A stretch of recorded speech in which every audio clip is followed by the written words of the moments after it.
দীর্ঘ ৩০ বছর সন্তানের পায়ে শিকল বেঁধে রেখেছে মা। শুনতেই অবাক লাগে, তাই না? কিন্তু এটাই নির্মম সত্য। মায়ের গর্ভ থেকে প্রতিবন্ধী হয়ে জন্ম নেয় সাইফুল। ১৯৮৮ সালে জন্ম নেওয়া মা বাবার একমাত্র সন্তান। মাত্র ৭ বছর বয়সে তার আচরণ হয়ে ওঠে অস্বাভাবিক। মানুষ দেখলেই চোখ বড় বড় করে তাদের দিকে তেড়ে যেত, কামড়াতো বা আঘাত করত। ভয়ে মানুষ সরে যেত দূরে। নিরুপায় হয়ে সন্তানের ক্ষতিরোধ করতে মা তার পায়ে পরিয়ে দেন শিকল। সেই শিকলই হয়ে ওঠে সাইফুলের জীবনের স্থায়ী সঙ্গী।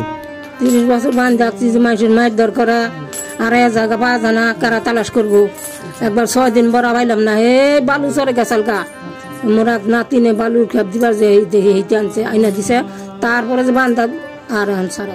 ২৫ বছর আগে বাবা মারা যাওয়ার পর থেকে একাই লড়াই করছেন মা। ভোর থেকে রাত পর্যন্ত ছেলের জন্য দৌড়ঝাঁপ, খাওয়ানো, গোসল করানো সব নিজের হাতে। মানুষের কাছে চাই চিন্তা আনি আর চিকিৎসাপাতি আন তো বাপে থাকতে করছি, এখন তো নিজে করা হয় না। শিকল খুলে দিলে সাইফুল দৌড়ে চলে যায় অজানা পথে। তাই দিনরাত বারান্দার পিলারের সঙ্গে বেঁধে রাখা হয়। এইভাবে কতদিন ভালো থাকছে, আবার কতদিন ওই ছাইরা দিলেই ও জায়গা জায়গায় গেছে, আবার তার সঙ্গে পাওয়া যায় নাই। বছরের পর বছর শিকলের ঘর্ষণে তার পায়ে পড়েছে গভীর কালো দাগ। কষ্ট না গে আন কি করবো, মানুষের কাছে চাই চিন্তাই না কিলাই যে খাবার ধরা আমারও মারে যে মাইরা যে ঠ্যাং আঠাই না কতদিন ওটা দিই কতদিন ওইটাই দিই। ৩০ বছরের এই শিকলবন্দি জীবনে সাইফুল কখনো স্কুলে যায়নি, কখনো উৎসবে অংশ নিতে পারেনি, এমনকি খোলা আকাশের নিচে স্বাধীনভাবে দাঁড়ানোর স্বাদও পায়নি।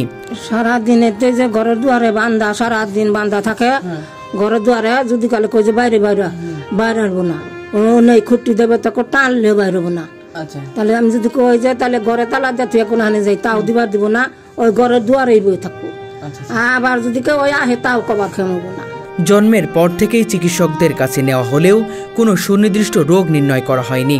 আর্থিক অবস্থা দুর্বলতা হওয়ায় উন্নত চিকিৎসা করানো সম্ভব হয়নি। আমার ছেলে পাগল, গর্ভে থেকে পাগল হয়েছে। কতদিন তো ভালোই আসিল, এখন যে মানুষের মায়ের দূর করে, তারপরে আড়াই জায়গা পাওয়া যায় না, নহরে আর বাইন্ধ থিছি। সাইফুল কথা বলতে পারে না, সব সময় মাথা নিচু করে এক জায়গায় বসে থাকে। জীবনে ৩৭ বছর কেটেছে এই শিকলবন্দি জীবনে। এটা বেঁধে রাখা হয়েছে ৩০ থেকে ৩৫ বছর।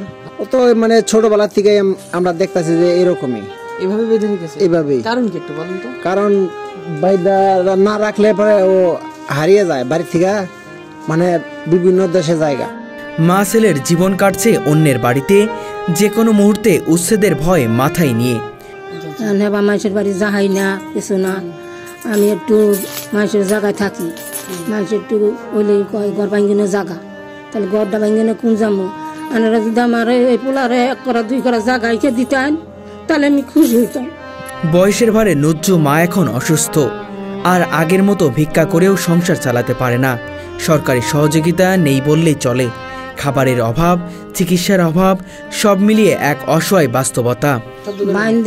যে আমি মানুষের কাছে চাই চিন্তাই না ফালি, এখন তো আমার এখন চলাই কঠিন। এখন আমি মরা গেলে কি হবো সেটাই তো কহাই না গো বাবা। সেই জন্য তো বলছিলাম যে যদি কালে ২-১ করা জায়গা হইতো, ওর নামে থাকতো, মানুষের দেহটা ওর তদবির করতো। বর্ষায় বারান্দায় ভিজে গেলে কাদামাটির মধ্যে বসে থাকতে হয় সাইফুলকে। শীতে পর্যাপ্ত কাপড়ের অভাবে ঠান্ডায় কাঁপতে হয়। মাঝে মাঝে প্রতিবেশীরা খাবার বা পুরনো কাপড় দিয়ে সাহায্য করে, কিন্তু সেটা খুবই সীমিত। অনেক সময় অপমানজনক কথাও শুনতে হয়। কেউ কেউ কুসংস্কারের কারণে তাদের এড়িয়ে চলে। তাও মা কখনো সন্তানকে ফেলে যাওয়ার কথা ভাবেনি। দিনের পর দিন, বছরের পর বছর তিনি একাই লড়ে যাচ্ছেন, মৃত্যুর আগ পর্যন্ত সন্তানের পাশে থাকার অঙ্গীকার নিয়ে। এলাকাবাসীর একটাই প্রশ্ন, মা যদি না থাকেন তবে সাইফুলের কি হবে? বাপের চিকিৎসা খুব করলে তারপর তার ভালো করলো না। ওদের অবস্থা কি?